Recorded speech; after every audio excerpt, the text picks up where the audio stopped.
देखने वाले का कोई संबंध नहीं होता, वैसे ही देहादि से अतीत अनुभव स्वरूप आत्मा का माया के बिना दृश्य पदार्थों के साथ कोई संबंध नहीं हो सकता। विविध रूप वाली माया के कारण वह विविध रूप वाला प्रतीत होता है, और जब उसके गुणों में रम जाता है तब यह मैं हूँ, यह मेरा है, इस प्रकार मानने लगता है।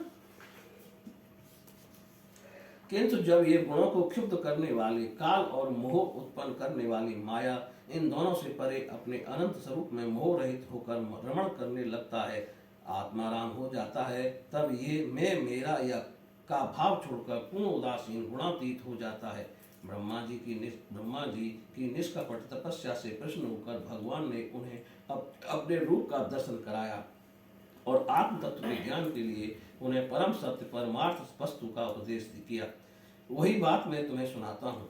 तीनों लोकों के परम गुरु आदिदेव ब्रह्मा जी अपने जन्म स्थान कमल पर बैठकर सृष्टि करने की इच्छा से विचार करने लगे, परंतु जिस ज्ञान दृष्टि से दृष्टि का निर्माण हो सकता था और जो सृष्टि व्यापार के लिए वांछनीय है, वह दृष्टि उन्हें प्राप्त नहीं हुई। एक दिन वे यही चिंता कर रहे थे कि प्रलय के संबंध में उन्होंने व्यंजनों के 16वें एवं 21वें अक्षर तय तथा पर तप तप तप तप करो इस प्रकार 2 बार सुना। परीक्षित महात्मा लोग इस तप को ही त्यागियों का धन मानते हैं।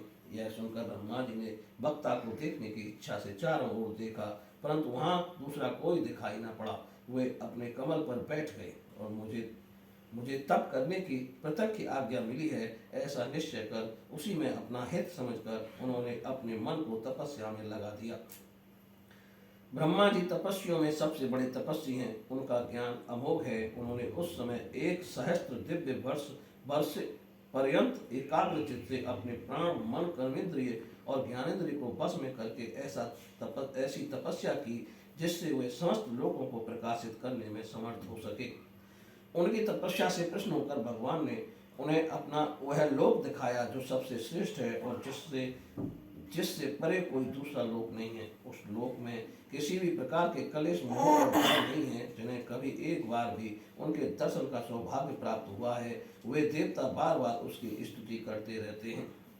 वहाँ रजोगुण तमोगुण और इनसे मिला हुआ सत्व गुण भी नहीं है। वहाँ न काल की दाल गलती है और न माया ही कदम रख सकती है। फिर माया के बाल बच्चे तो जा ही कैसे सकते हैं। वहाँ भगवान के वे पार्षद निवास करते हैं जिनका पूजन देवता और दैत्य दोनों ही करते हैं। उनका उज्जवल आभा से युक्त श्याम शरीर सतदल कमल के समान कोमल नेत्र और पीले रंग के वस्त्र से शोभायमान है। अंग अंग से राशि राशि सौंदर्य बिखरता रहता है। वे कोमलता की मूर्तियां, सभी के 4-4 भुजाएं हैं। वे स्वयं तो अत्यंत तेजस्वी हैं ही, मणिजटित सुवर्ण के प्रभाव में आभूषण भी धारण किए रहते हैं। उनकी छवि मूंगे वैदर्य मणि और कमल के उज्जवल तंतु के समान है। उनके कानों में कुंडल, मस्तक पर मुकुट और कंठ में मालाएं शोभायमान हैं। जिस प्रकार आकाश बिजली सहित बादलों से शोभायमान होता है, वैसे ही वे लोग मनोहर कमनियों की कांति से युक्त महात्माओं के दिव्य तेजोमय विमानों से स्थान स्थान पर सुशोभित होता रहता है। उस वैकुंठ लोक में लक्ष्मी जी सुंदर रूप धारण करके अपनी विविध विभूतियों के द्वारा भगवान के चरण कमलों की अनेकों प्रकार से सेवा करती रहती हैं। कभी कभी जब वे झूले पर बैठकर अपने प्रियतम भगवान की लीलाओं का गायन करने लगती हैं, तब उनके सौंदर्य और शोभा से उन्मत्त होकर भौरे स्वयं उन लक्ष्मी जी का गुणगान करने लगते हैं। ब्रह्मा जी ने देखा कि उस दिव्य लोक में समस्त भक्तों के रक्षक लक्ष्मीपति, यज्ञपति एवं विश्वपति भगवान विराजमान हैं।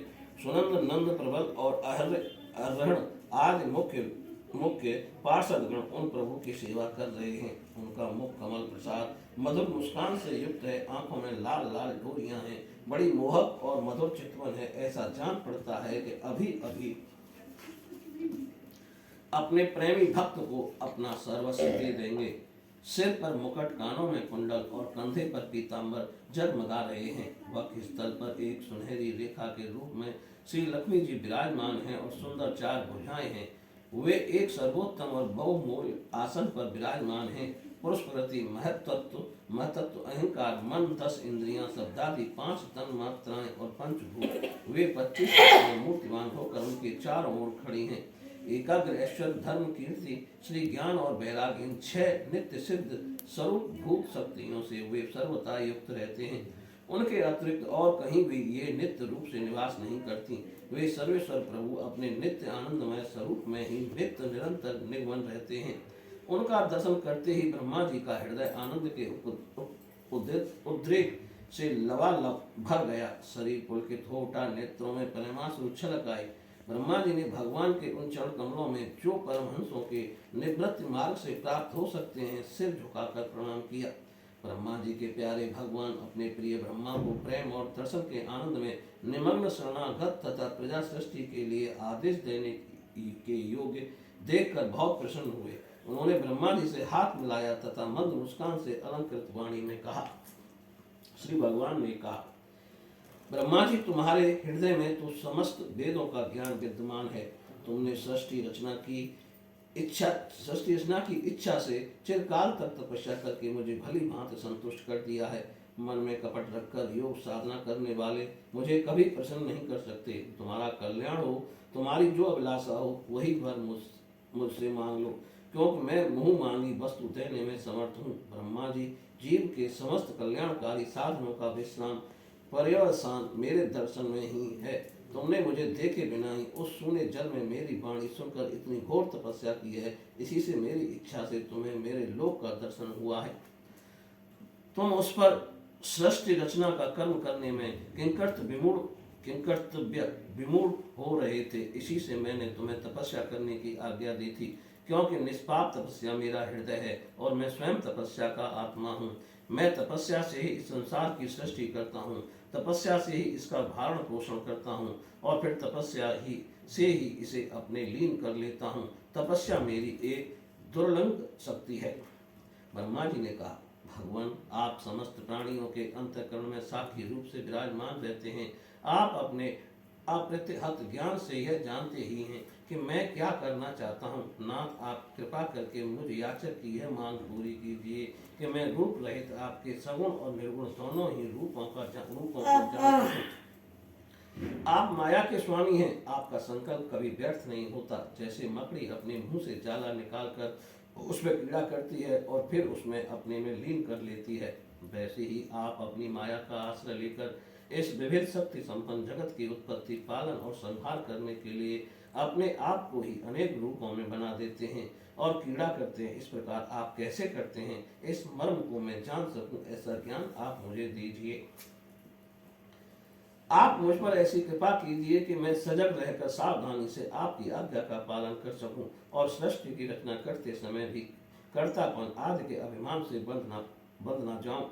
प्रभु, आपने एक मित्र के समान हाथ पकड़कर मुझे अपना मित्र स्वीकार किया है। अतः जब मैं आपकी इस सेवा सृष्टि रचना में लगूं और सावधानी से पूर्व सृष्टि के गुण कर्मानुसार जीवों का विभाजन करने लगूं, तब कहीं अपने को जन्म कर्म से स्वतंत्र मानकर प्रबल अभिमान न कर बैठूं।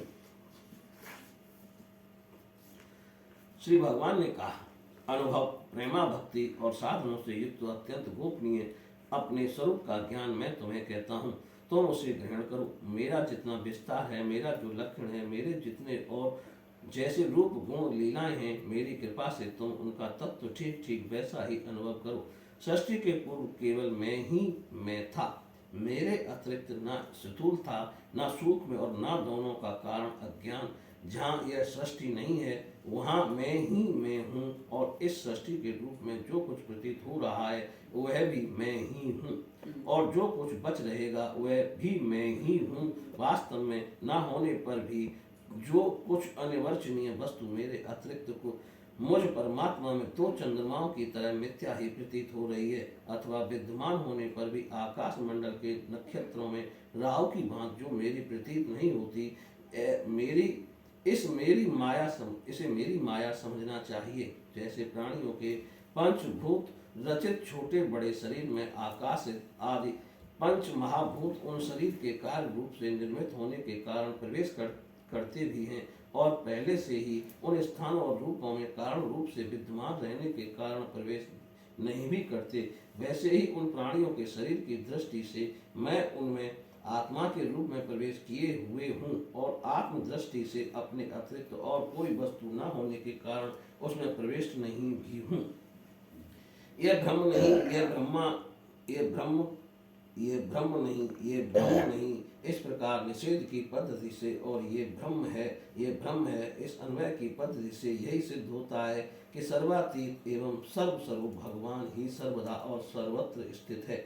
वही वास्तविक तत्व है। जो आत्मा अथवा परमात्मा का तत्व जानना चाहते हैं, उन्हें केवल इतना ही जानने की आवश्यकता है कि ब्रह्मा जी, तुम अविचल समाधि के द्वारा मेरे इस सिद्धांत में पूर्ण निष्ठा कर लो। इससे तुम्हें कल्प कल्प में विविध प्रकार की सृष्टि रचना करते रहने पर भी कभी मोह नहीं होगा।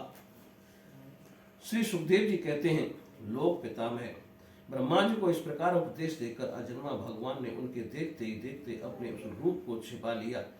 जब सर्वभूत स्वरूप ब्रह्मा जी ने देखा कि भगवान ने अपने इंद्रिय गोचर स्वरूप को हमारे नेत्रों के सामने से हटा लिया है, तब उन्होंने अंजलि बांधकर उन्हें प्रणाम किया और पहले कल्प में जैसी सृष्टि थी उसी रूप में इस विश्व की रचना की।